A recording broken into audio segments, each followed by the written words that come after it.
سورۃ الاحزاب رکوع نمبر 6 آیت نمبر 52۔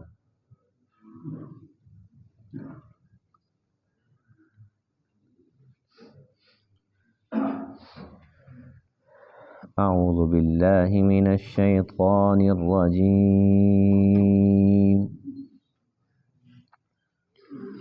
بسم اللہ الرحمن الرحیم۔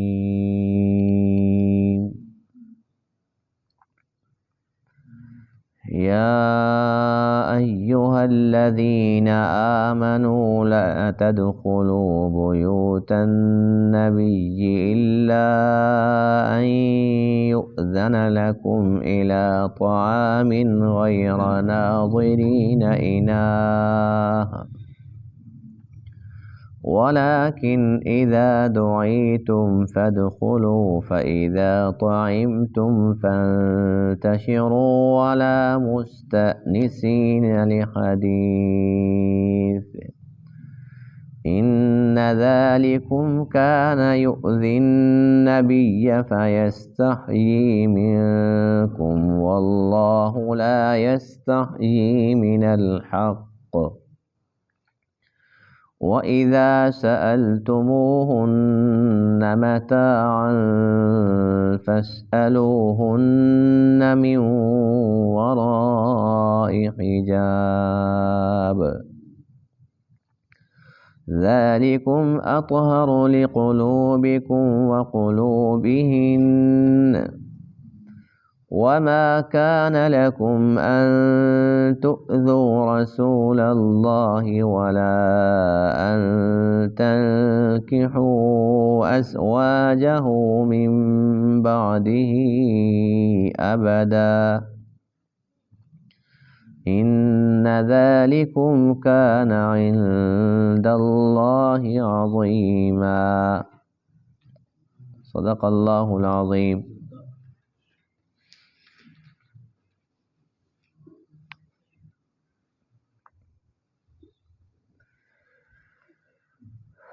آج کے درس میں اس آیت کریمہ میں حضور علیہ السلام کے گھر آنے جانے کے آداب اور اس کے ساتھ ساتھ دعوت کے آداب کا تذکرہ ہے۔ اس آیت کریمہ کا پس منظر یہ ہے کہ جب اللہ تعالیٰ نے اپنے پیارے محبوب علیہ السلام کا نکاح حضرت زینب بنت جحش رضی اللہ تعالی عنہ کے ساتھ کرا دیا تو اس پر آپ علیہ السلام نے دعوت ولیمہ کا اہتمام فرمایا۔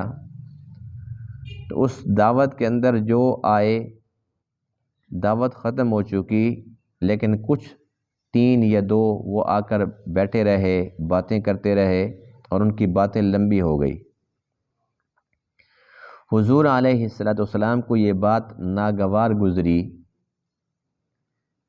آپ یہ چاہتے تھے کہ بس جب دعوت کا جو مقصد تھا وہ ہو چکا، کھانا کھا لیا تو اب گھر چلے جائیں، لیکن آپ علیہ السلام بہت ہی زیادہ حیا والے تھے، تو آپ خود منع فرمائیں کہ میرے گھر سے چلے جاؤ۔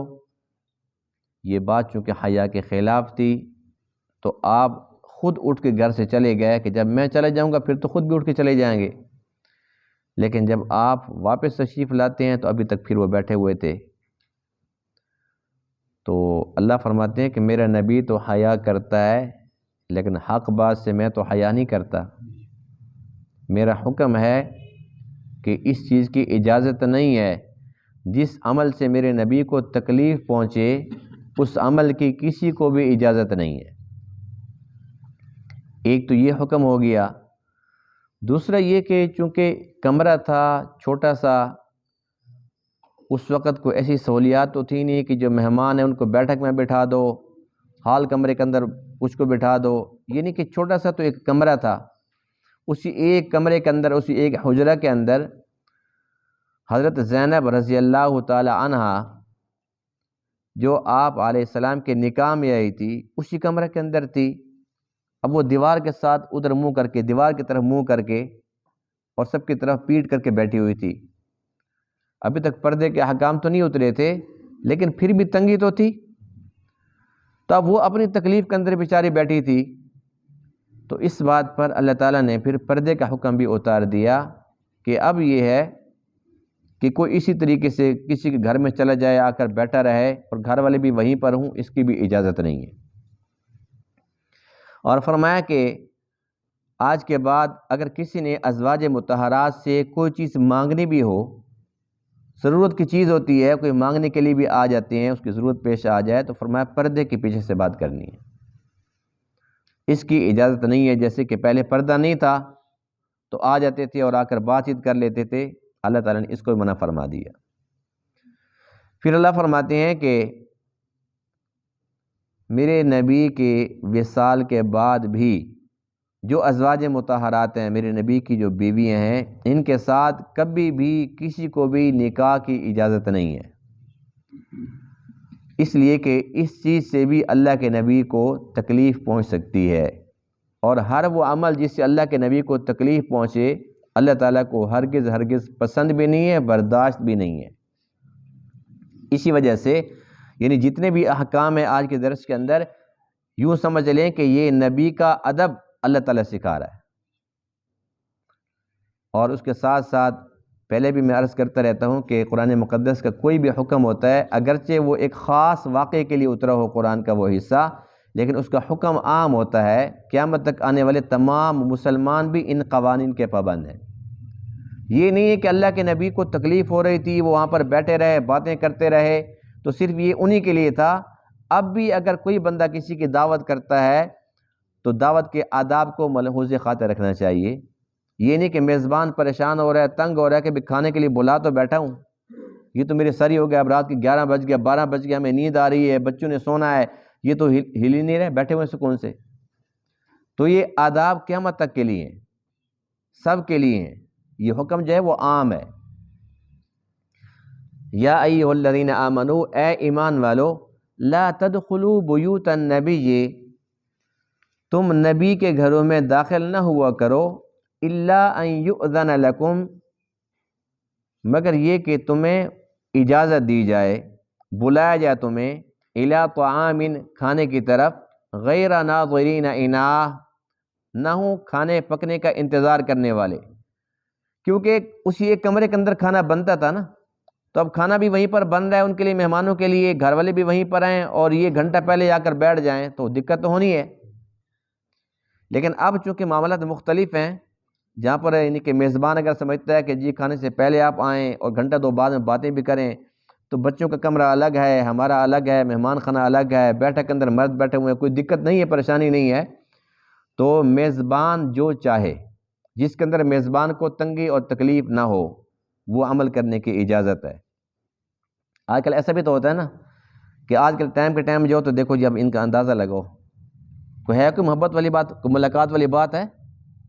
پورے کے پورے ٹائم کھانے کے ٹائم پر آ گئے اور کھانا کھاتے فوراً جانے لگ جائیں، دیکھو اندازہ لگائیں جی، کوئی بات کی، کوئی حال احوال، دکھ سکھ، بس کھانا کھانے کے لیے آئے تھے۔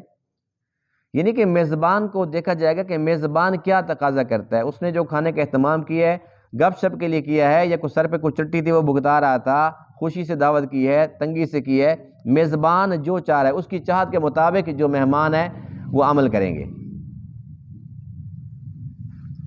ولیکن اذا دعیتم، اور لیکن جب تمہیں بلایا جائے، فادخلوا، تو تم داخل ہو جاؤ، آ جاؤ نبی کے گھر میں، فاذا طعمتم، پس جب تم کھانا کھا چکو، فانتشروا، تو پس منتشر ہو جاؤ، چلے جاؤ، ولا مستأنسین لحدیث، اور تم نہ ہو جاؤ آپس کے اندر باتیں کرنے کے لیے بیٹھنے والے۔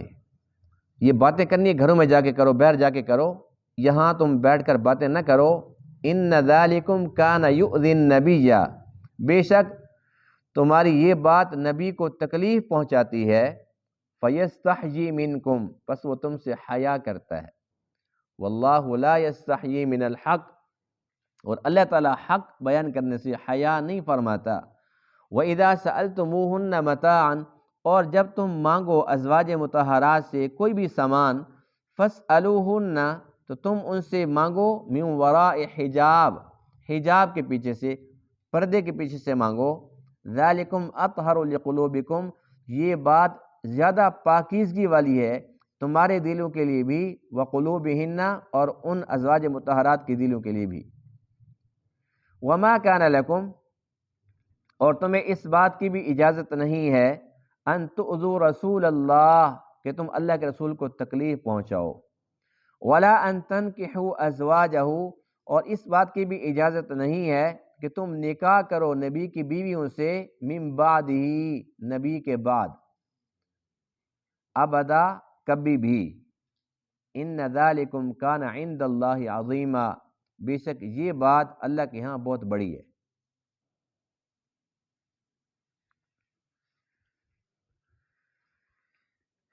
ایک تو میزبان اور مہمانوں کا آپس کے اندر کیا سلوک ہونا چاہیے، ان کے معاملات کیسے ہونے چاہیے، اس کے آداب کا تذکرہ ہے آج کے درس کے اندر، کہ مہمان اس کو جب بلایا جائے وہ تب جائے، یعنی کہ جب بلایا نہ جائے، جس کو بلایا نہ جائے تو اس کو جانے کی اجازت نہیں ہے۔ اب یہ واضح حکم کیا آ گیا، الا ان یؤذن لکم الی طعام، مگر یہ کہ تمہیں بلایا جائے طعام کے لیے۔ اس لیے جو بین بلائے مہمان ہوتے ہیں نا، جن کو کہتے ہیں طفیلی، طفیلی جانتے ہیں نا؟ نہیں جانتے؟ کبھی طفیلی بن کے گئے تو نہیں کہیں؟ کبھی نہیں گئے؟ اللہ نہ ہی لے کے جائے۔ طفیلی ہوتا ہے بین بلائے مہمان، یعنی دعوت تو ایک کی تھی اور 3 بندوں کو بندہ ساتھ لے کے چلے جائے، وہ جو باقی جو ساتھ جا رہے ہیں نا چمچے، یہ طفیلی ہوتے ہیں، بین بلائے مہمان۔ تو اس بات کی اجازت نہیں ہے۔ حدیث پاک سنیے، حضور علیہ السلام کی ایک صحابی نے دعوت کی، اور اس دعوت میں اللہ کے نبی کے ساتھ 4 صحابہ بھی تھے، ان 4 کی اجازت تھی، اللہ کے نبی کی دعوت تھی اور 4 کی دعوت تھی، 7، کل کتنے ہو گئے؟ 5۔ راستے میں ایک مل جاتا ہے، اللہ کے رسول آپ کدھر جا رہے ہیں؟ میں تو دعوت پہ جا رہا ہوں، چلو میں بھی ساتھ چلتا ہوں، ساتھ چل پڑے۔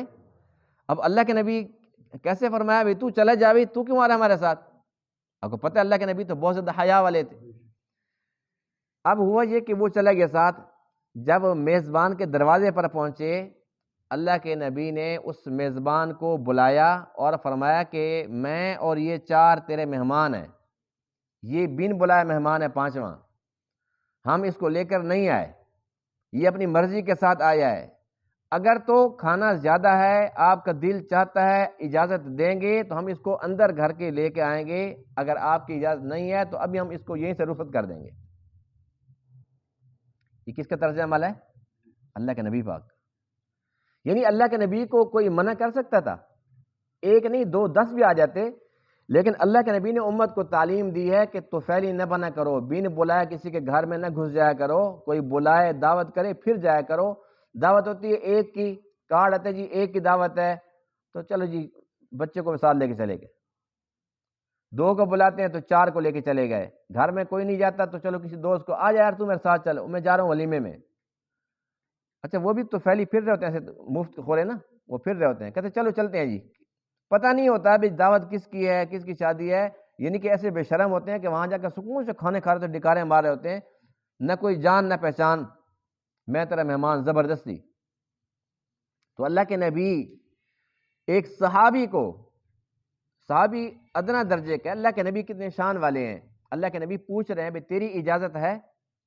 نہیں تو فرمایا کہ ابھی ہم اس کو میں رخصت کرتا ہوں۔ انہوں نے اجازت دے دی کہ نہیں اللہ کے رسول کوئی بات نہیں ہے، کھانا بہت ہے، میں خوشی سے کہہ رہا ہوں ان کو بھی لے آؤ، یعنی اجازت لی تب وہ کھانا حلال ہوا، بغیر اجازت کے اس طریقے سے دعوت پر جانا، کھانا کھانا ناجائز اور حرام ہے۔ اور ایک حدیث پاک میں ہے کہ جو داخل جاتا ہے نا، داخل سارقا، جب داخل ہوتا ہے تو اس وقت وہ چور ہوتا ہے، جب نکلتا ہے تو وہ ڈاکو ہوتا ہے، یعنی کتنی بری حرکت ہے۔ تو اس چیز کا اہتمام کرنا چاہیے کہ جس کو بندہ بلائے وہی جائے، جتنے کو بلائے اتنے بندے جائیں۔ دعوت قبول کرنی چاہیے، سنت طریقہ ہے، لیکن یہ نہیں کہ پورے محلے کو اس سنت پر عمل کرا دو، او جی آپ کے ساتھ چلیں۔ اور بعض بندے یہ سمجھتے ہیں کہ ہم جائیں گے نا تو اس کا کھانا جو ہے نا پھر کم پڑ جائے گا، ہمارے کھانے سے کھانا کم نہیں پڑتا، لیکن جو بندہ کھاتا ہے وہ حلال کا لقمہ نہیں کھا رہا ہوتا، اس کے اندر اس میزبان کی خوشی شامل حال نہیں ہوتی۔ ایک مسئلہ یہ سمجھ آ گیا۔ دوسرا مسئلہ یہ ہے ولیمے کا۔ ولیمہ سنت عمل ہے، لیکن آج کل ہم نے ولیمے کو کاروبار بنا کے رکھ دیا ہے، تو اس بات کی بھی شرعی طور پر قطعی طور پر اجازت نہیں ہے کہ ہم کھانا کھلائیں اور اس کے بعد پھر اس کے پیسے مانگیں۔ اب وہاں جا کر بھی اگر 1000-1500 دے کر کھانا کھانا ہے، وہی ہوٹل پر چلے جائیں، وہاں جا کے کھائیں۔ کم سے کم یہ تو نہیں ہوگا نا کہ وہاں 2 بجے بلائیں گے اور 4 بجے کھانا دیں گے۔ ہوٹل پہ جب دل چاہے چلے جاؤ، فوراً کھانا پہنچ جائے گا۔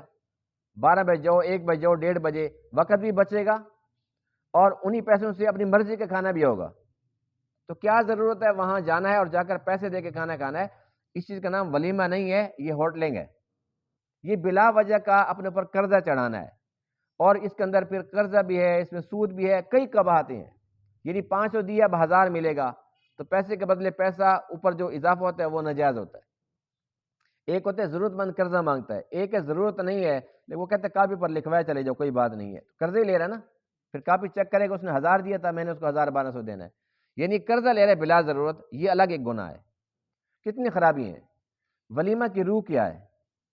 ولیمہ کی روح یہ ہے کہ جتنا میسر ہو، بلا تکلف ہو، اس میں کسی قسم کی ریاکاری نہ ہو، بس اللہ کی رضا کی خاطر بندہ مسلمانوں کو کھلا دے، یہ ہے بابرکت ولیمہ، اور اس پر تکلف کرنا ہی نہیں ہے۔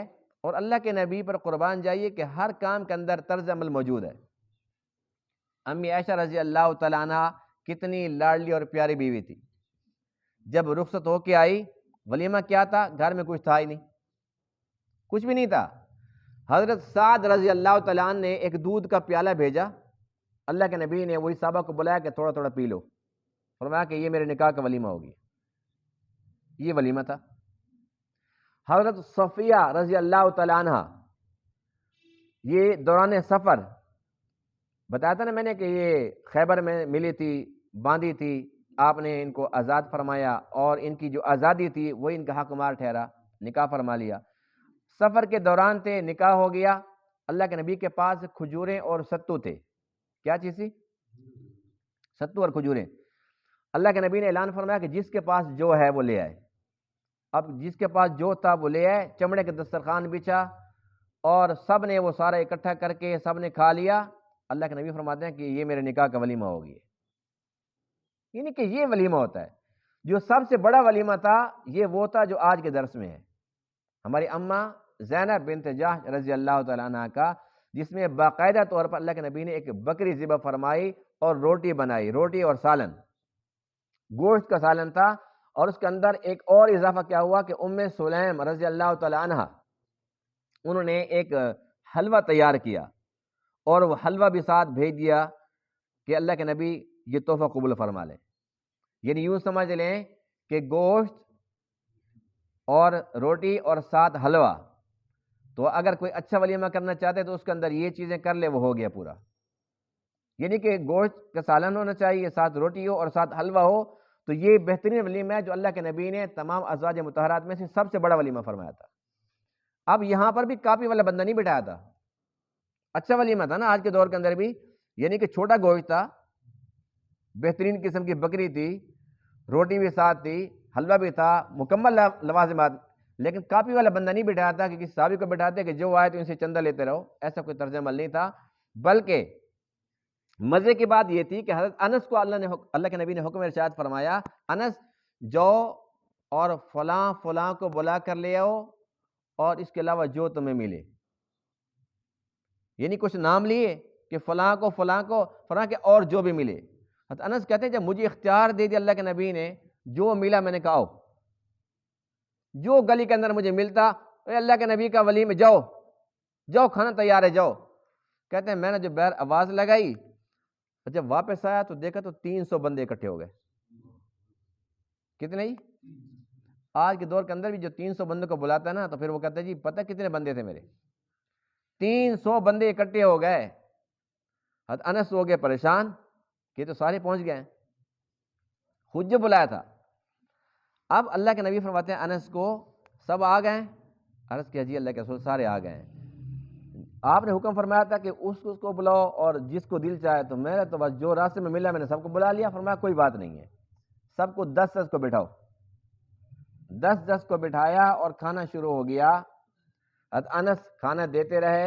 فرماتے ہیں کہ جب سب نے کھا لیا، اللہ کے نبی پوچھتے ہیں کہ کوئی باقی تو نہیں بچا؟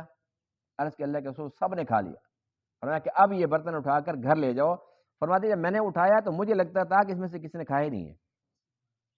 مجھے یہ شک ہونے لگا کہ پہلے وزن زیادہ تھا کہ اب بڑھ گئی ہے۔ ایک بکری تھی اور چھوٹے سے برتن کے اندر حلوہ تھا، 300 بندوں نے پیٹ بھر کے کھایا۔ الحمدللہ یہ تھا سب سے بڑا ولیمہ، لیکن ہوٹل سسٹم وہاں بھی نہیں تھا۔ تو ولیمے کی جو روح ہے وہ فقط اتنی ہے کہ جتنی گنجائش ہو۔ اب 200 بندوں کو بلانا کو فرض واجب نہیں ہے، 10 بندوں کو بلا لیں، ولیمہ جو عمل ہے نا سنت پوری ہو گئی ہے۔ اور اتنی گنجائش بھی نہیں ہے تو یہ کوئی سنت ہے، فرض واجب بھی نہیں ہے کہ جس کے پاس کچھ نہیں ہے وہ کہتے پھر بھی کرنا ہے تو قرضہ لے کے نہ کرے۔ یعنی اگر ہے اپنے پاس تو پھر ضرور کرے کہ اللہ کے نبی نے دیکھو جب نہیں تھا تو وہاں سب کو بلایا کہ سارے لے آؤ، بتایا کہ کرنا چاہیے نا، اور جو کچھ اپنے پاس تھا وہ پیش فرما دیا۔ اور جب تھا بکری ذبح ہو گئی، روٹی بھی بن گئی، 300 بندوں کی دعوت بھی ہو گئی۔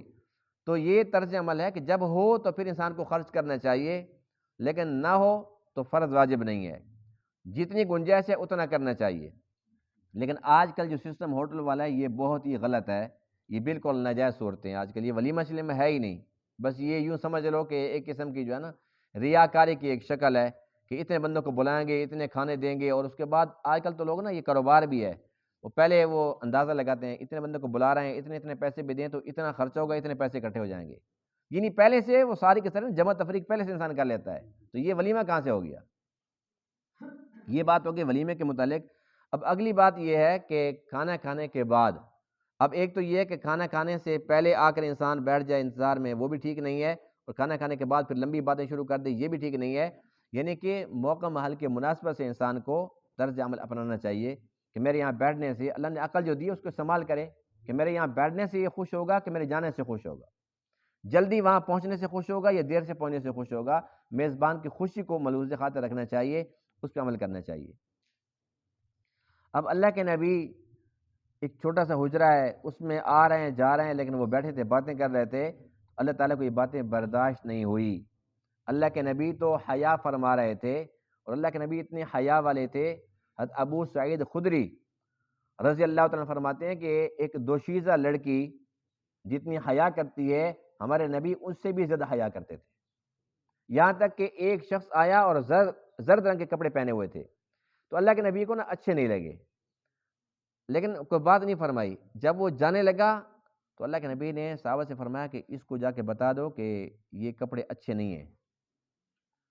یعنی کہ منہ پر اللہ کے نبی اگر کہہ دیتے تو اس کا شاید دل ٹوٹ جاتا، تو اپنے ساتھیوں کو بھیج دیا پیچھے سے جا کے اس کو بتا دو کہ یہ کپڑے پسندیدہ نہیں ہیں۔ یہ اللہ کے نبی کی حیا کی ایک مثال ہے اور اعلیٰ مثال ہے۔ لیکن جہاں پر اللہ کے نبی حیا فرماتے ہیں اور خاموش ہو جاتے ہیں تو اللہ فرماتے ہیں واللہ لا یستحیی من الحق، یہ حق والی بات ہے تو میں تو بیان کروں گا۔ تم میرے نبی کے پاس آتے ہو، دعوتیں بھی کھاتے ہو، پھر تکلیفیں پہنچاتے ہو، بیٹھ کر تم باتیں کرتے ہو، کیوں باتیں کرتے ہو؟ حضرت عمر فرماتے ہیں کہ میں اس بات سے بڑا خوش ہوا جب اللہ فرماتے ہیں فاسألوہن من وراء حجاب، کہ پردے کے پیچھے سے تم کوئی چیز مانگ سکتے ہو، یعنی پردے کا حکم اترتا ہے۔ حضرت عمر فرماتے ہیں کہ ایک تو پردے کے بارے میں پہلے سے فکر مند تھا، میں یہ کہتا تھا بار بار اللہ کے رسول پردے کا حکم اترنا چاہیے، یہ آپ کی جو بیوی ہیں یہ پردے میں باہر نکلیں، ان کو کوئی بھی نہ دیکھے، لیکن اللہ کا حکم جو نہیں آیا تھا۔ حضرت عمر فرماتے ہیں کہ بس یہ میری خواہش تھی، اللہ نے میری خواہش پوری فرما دی۔ اور ایک فرمایا کہ میری خواہش تب پوری ہوئی جب اللہ کے نبی کی بیویوں نے وہ ڈیمانڈ کی تھی کہ ہمارے بھی کچھ اخراجات بڑھاؤ، تب میں نے یہ کہا تھا کہ مجھے لگتا ہے کہ اللہ تعالیٰ نا تمہیں فارغ کر کے کوئی اور نئی بیوی اچھی والی اپنے نبی کو دے دے۔ فرمایا کہ جب قرآن کی آیت اتری تو اس میں یہی تھا۔ اللہ فرماتے ہیں کہ اگر تمہیں اللہ اس کا رسول نہیں چاہیے تو ٹھیک ہے، پھر ہم حکم دیتے ہیں کہ پھر تم ختم، اور ہم اپنے نبی کو اور اچھی بیوی لا کر دے دیں گے۔ فرماتے ہیں جو میں نے کہا تھا اللہ تعالیٰ نے بالکل ویسے کر دیا۔ تو یہ حضرت عمر کی شان ہے۔ اسی طریقے سے غزوہ بدر کے جو قیدی تھے ان کے بارے میں سب کی رائے ایک طرف تھی کہ درگزر کرو، ان سے فدیہ لے لو۔ حضرت عمر فرماتے ہیں کہ ان کو قتل کر دو، تو اللہ تعالیٰ کا حکم بھی وہی اترا۔ بہرحال یہ حضرت عمر کی شان ہے، لیکن اللہ تعالیٰ کا جو حکم ہے اس پہ قربان جائیے۔ ہر حکم کے اندر بے شمار خیریں چھپی ہوئی ہیں۔ اب ایک نکاح تھا، اب اس نکاح کے اندر اللہ کے نبی سے کیا کہلوایا کہ جو فلاں فلاں کو بلاؤ اور جو ملے۔ اللہ کی چاہت یہ تھی کہ چونکہ یہ منہ بولے بیٹے کی جو بیوی تھی، یعنی کہ لوگ اس کو بہو کہہ رہے تھے، اللہ کے نبی کے اس نکاح پر جو لوگ باتیں کر رہے ہیں ولیمہ بڑا ہونا چاہیے، زیادہ لوگ آئیں، یہ بات زیادہ مشہور ہو، تاکہ جو لوگ منافق ہیں، جو لوگ کافر ہیں، انہیں اور زیادہ تکلیف پہنچے کہ واقعی یہ بات جو ہم کہہ رہے تھے وہ تو کچھ اور تھی، تو سارے کے سارے گئے ہیں اور کھانے بھی کھا کے آ گئے ہیں۔ اس بات کا چرچا اللہ تعالیٰ چاہتے تھے زیادہ ہو، تاکہ یہ جو منہ بولا بیٹا ہے حقیقی بیٹے کے درجے کے اندر اس کو کوئی بھی تسلیم نہ کرے۔ یعنی پوری امت کو اللہ تعالیٰ نے ایک حکم دینا تھا، اس کے لیے سارے کے سارے معاملات اللہ تعالیٰ نے خود کروائے ہیں۔ پھر اللہ فرماتے ہیں کہ میرے نبی کی جو ازواج مطہرات ہیں، نبی کی جو بیوی ہیں، میرے نبی کے وصال کے بعد بھی کبھی بھی ان کے ساتھ کوئی بھی نکاح نہیں کر سکتا۔ اس سے اللہ کے رسول کو بھی تکلیف ہو سکتی ہے اور اللہ کے ہاں بھی بہت بڑی بات ہے۔ اب یہ نکاح کیوں نہیں کیا جا سکتا، اس پر انشاءاللہ کل تفصیلی بات کریں گے، کیونکہ آج کا درس کا دورانیہ پورا ہو چکا ہے تو وقت زیادہ ہو جائے گا۔ انشاءاللہ اس پر کل بات کریں گے انشاءاللہ۔ جو کچھ کہا سنا اللہ اس کو سمجھنے عمل کرنے کی توفیق عطا فرمائے۔ وآخر دعوانا الحمدللہ رب العالمین۔